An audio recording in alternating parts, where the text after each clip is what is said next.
Hello students, welcome to my channel.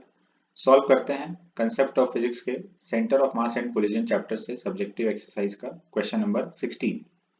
तो पहले question को पढ़ते हैं, उसको समझते हैं और फिर सॉल्व करते हैं। A uranium 238 nucleus initially at rest emits an alpha particle with a speed of 1.4 into 10 to the power 7 meter per second. Calculate the recoil speed of the residual nucleus thorium 234. Assume that the mass of a nucleus is proportional to the mass number. ठीक है,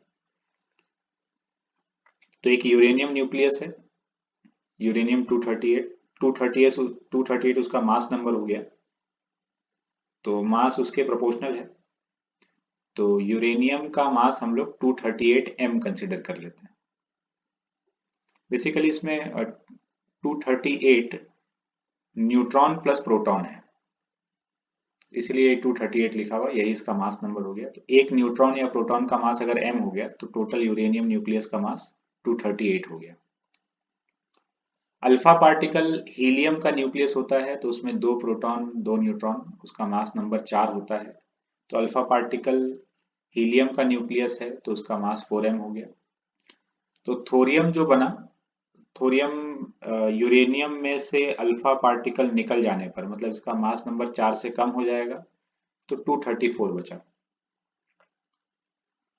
तो अब यह है कि ये uranium nucleus का decay हुआ और इसमें से एक अल्फा पार्टिकल निकला।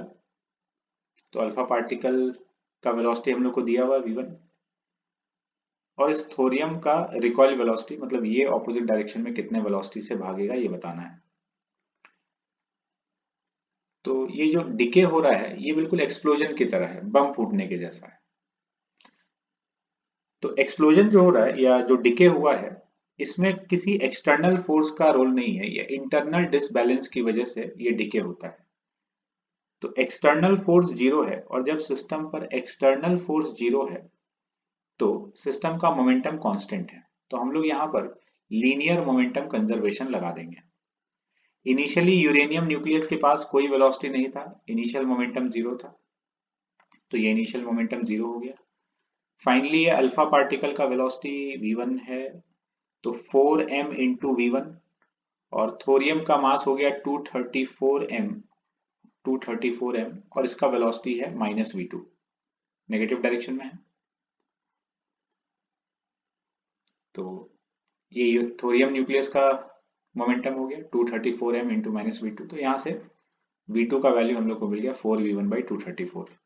तो ये v1 जो वैल्यू है अल्फा पार्टिकल का वेलोसिटी, इसमें पुट कर देंगे, तो v2 का न्यूमेरिकल वैल्यू हम लोग को मिल जाएगा।